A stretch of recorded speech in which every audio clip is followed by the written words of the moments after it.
જય સદગુરુદેવ. માનવ મહિમા ભાગ 276.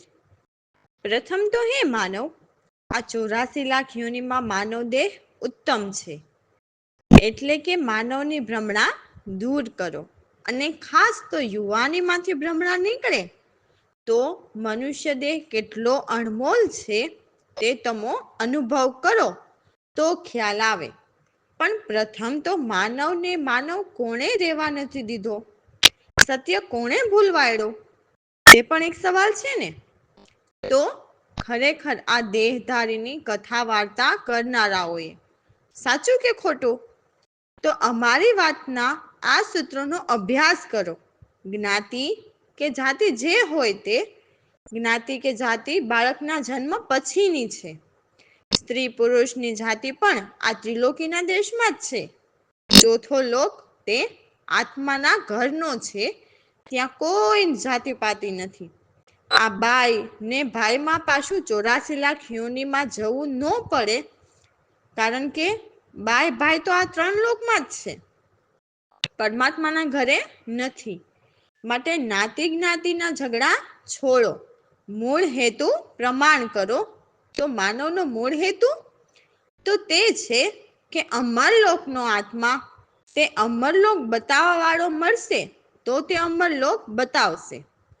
તો અમરલોક જોઈએ કામ સિદ્ધ થશે નહીં, કારણ કે આ દેહની અંદર અમરલોકથી માંડીને પછીની રચના બધા જ પ્રતિબિંબ આ માનવ દેહમાં છે.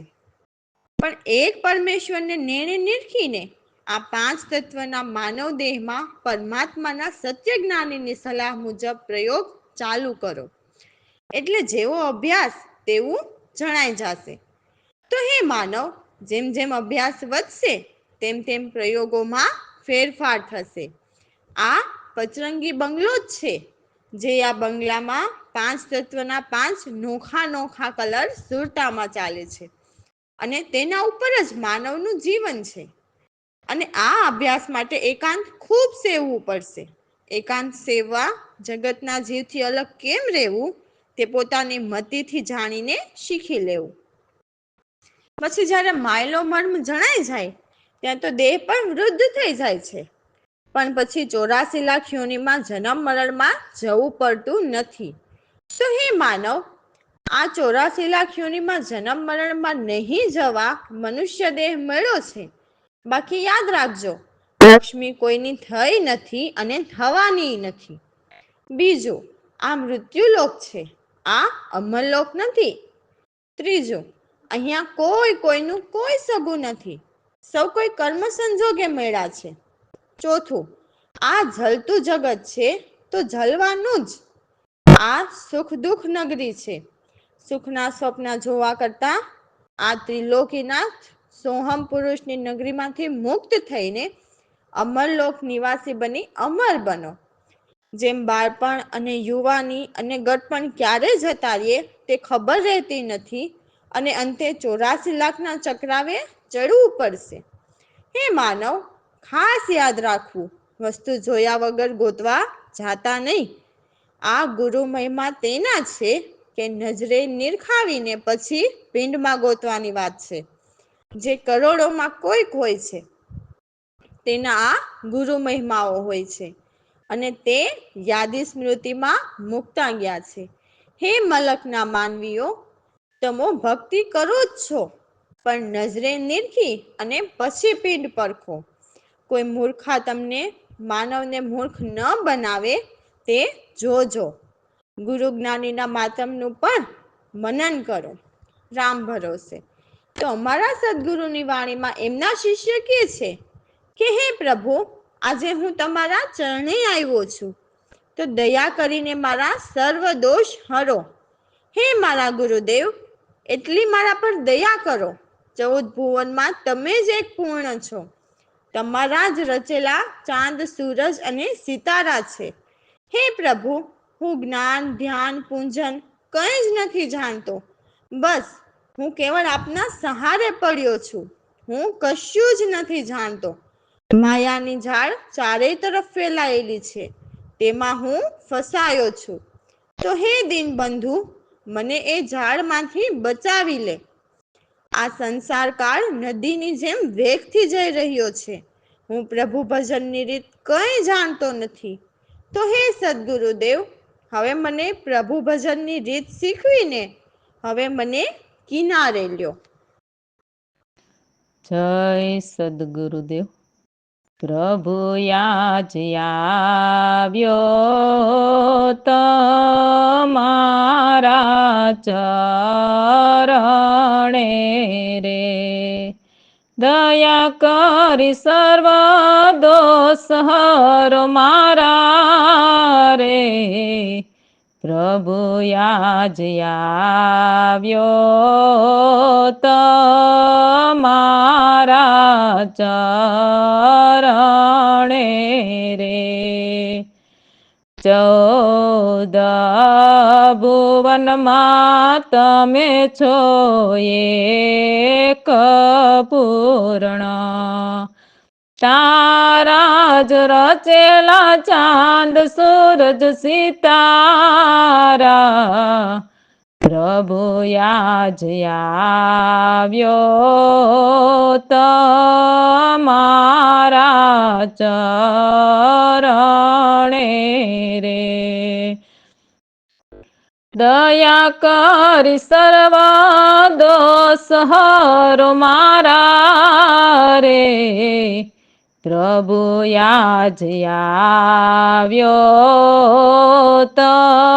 તમારા ચરણે રે. નથી રે જાણતો હું જ્ઞાન ધ્યાન પૂજન રે, કેવળ પડ્યો છું તમારે સહારે. પ્રભુ આજ આવ્યો તમારે ચરણે રે, દયા કરી સર્વ દોષ હરો મારા રે. પ્રભુ આજ આવ્યો તમારા ચરણે રે. ફેલાયા જાળ માયાના ચારે તરફથી, બચાવી લ્યો દીન બંધુ પ્યારા રે. પ્રભુ આજ આવ્યો તમારા ચરણે રે, દયા કરી સર્વ દોષ હરો મારા રે. પ્રભુ આજ આવ્યો તમારા ચરણે રે.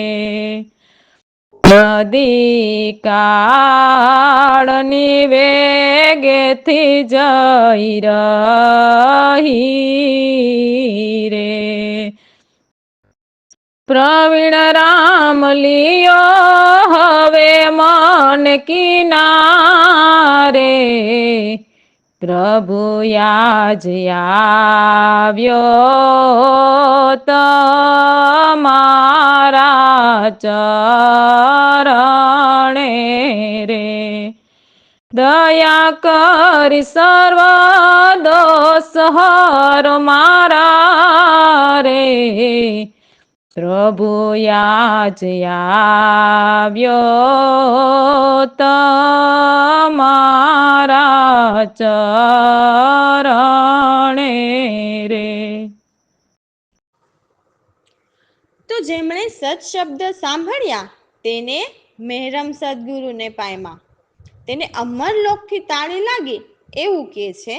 તો અમરલોકના સદગુરુના શબ્દ સાંભળે તો અમરલોકની તાળી લાગે ને. એટલે જ તો સંતોનો સંગ કરવો જરૂરી છે. તો શિષ્ય કહે છે કે અમરલોકમાં તાળી લાગતા ત્યાં મારા જન્મ મટ્યા. એટલે હવે કોઈ પણ યોનિમાં જન્મ નહીં લેવા પડે. 4 વાણી 4 ખાણી એ તો દેવોના ઘરની છે, તે દેવોને ભજનારા વખાણે. પરંતુ ચારેય ચોકમાં સદગુરુ મહેરમ તો કોઈક જ જન પામ્યા, જે 4 વાણી અને 4 ખાણીથી પર અમર ઘરના છે. આદિ અને અંત એટલે ઉત્પત્તિ તેનો નાશ, તે તો આદિ અંત મધ્ય ત્રિલોકીય પરમાત્મા થકી રચાયા છે. એટલે પરમ શક્તિ વિના કંઈ જ નથી. 3 દાસી, જે ઈંગલા પિંગલા અને સૂક્ષ્મણા, એ 3ને પ્રતિપાળ્યા છે.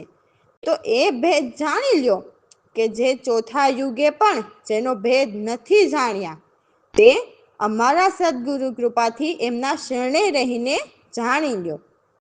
એટલે હે માનવ, ચોથા પદના નિશ્ચય કરો, જેના ભેદ સદગુરુએ બતાવ્યા છે.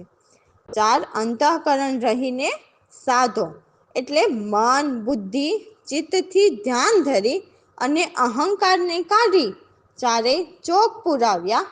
એટલે અભય પદમાં વસતા અમારા સદગુરુના અમે દાસ સદગુરુ કૃપાથી સદગુરુ પરમાત્માને પામ્યા. જય સદગુરુદેવ.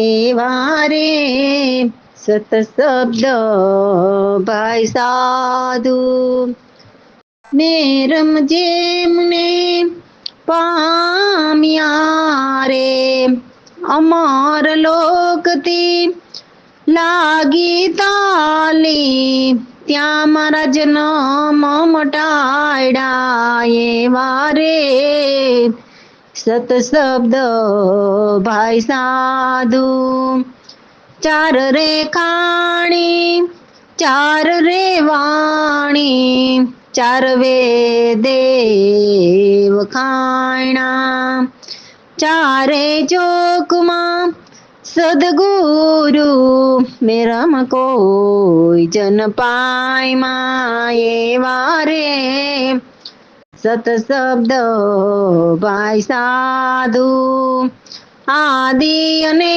મધ્ય અંત કાળ, ત્રિલોક રચાવ્યા જેને, 3 સૂક્ષ્મ દાસી, 3ની પ્રતિપાળ્યા. એવા રે સત શબ્દ ભાઈ સાધુ, એવા ભેદ લિયો ભાઈ સાધુ, ચોથે યુગે નહીં આવ્યા.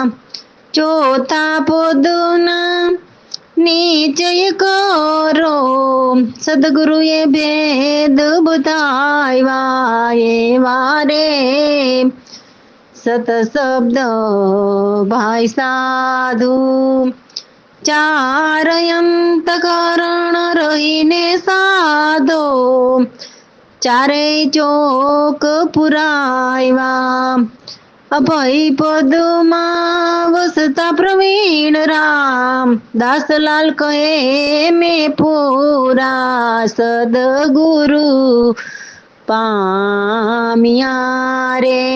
એવા રે સત શબ્દ ભાઈ સાધુ, એવા રે સત શબ્દ ભાઈ સાધુ. રામ ભરોસે. તો સદગુરુ કૃપાથી નિર્ભય નગર હંસ પહોંચતા, એટલે કોઈ હંસ પરમ નગર પહોંચતા.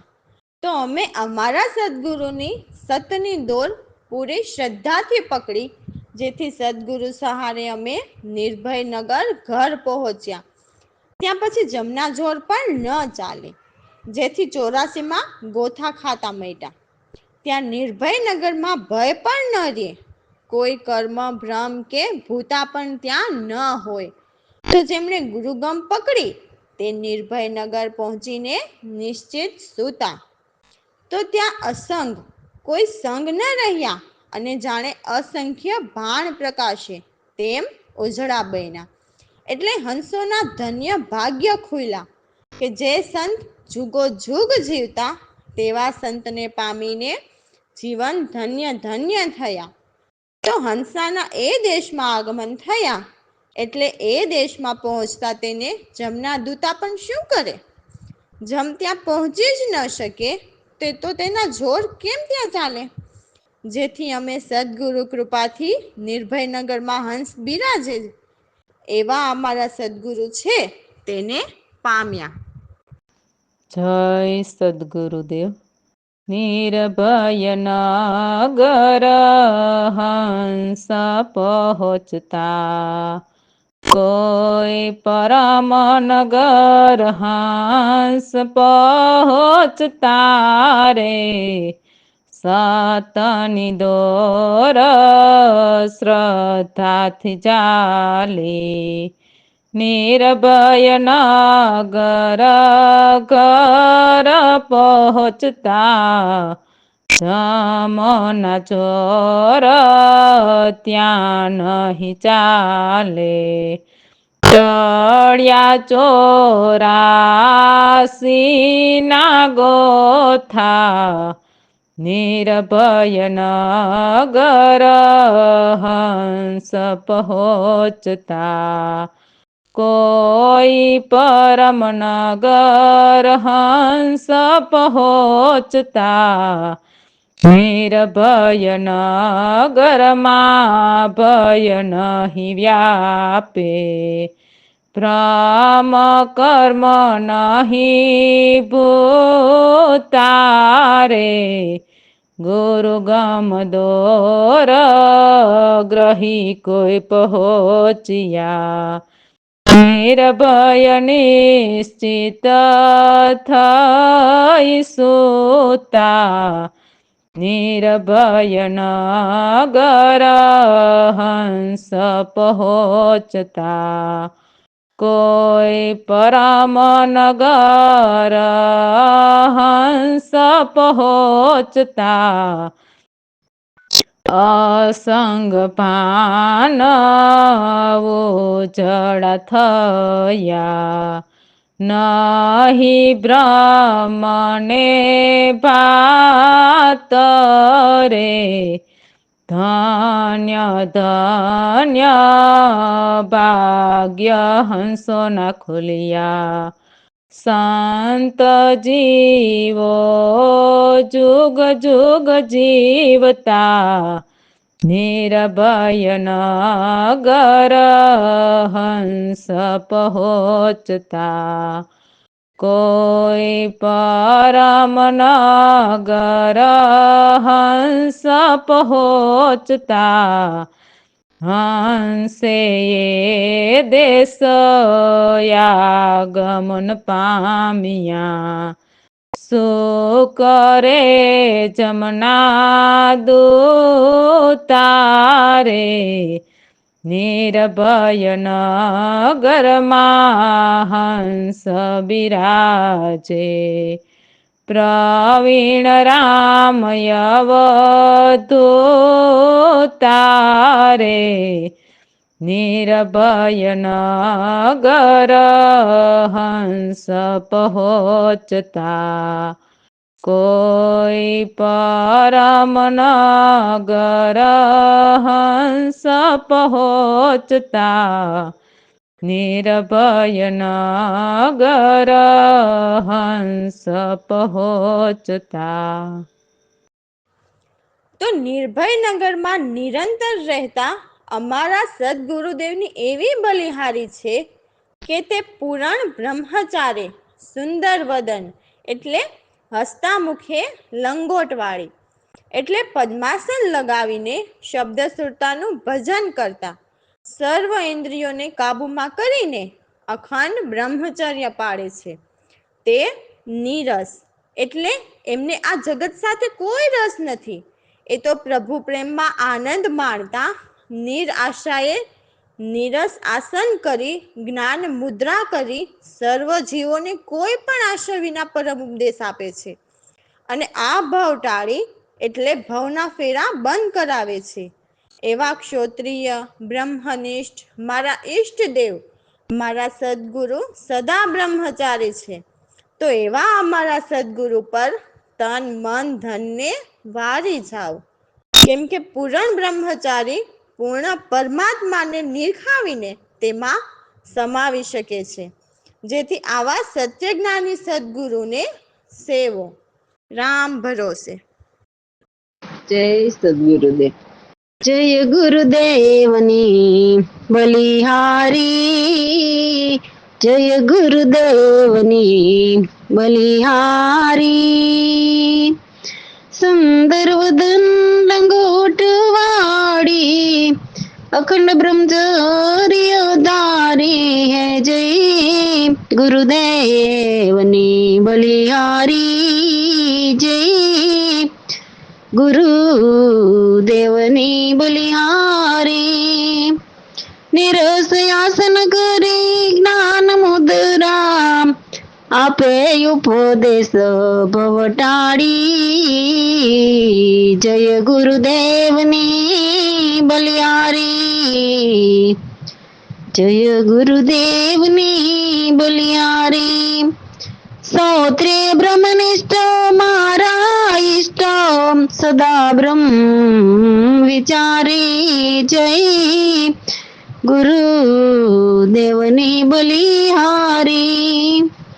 પ્રવીણ રામ કહે તન મન ધન, ગુરુ ચરણો પરવારી. જય ગુરુદેવની બલિહારી, જય ગુરુદેવની બલિહારી. રામ ભરોસે.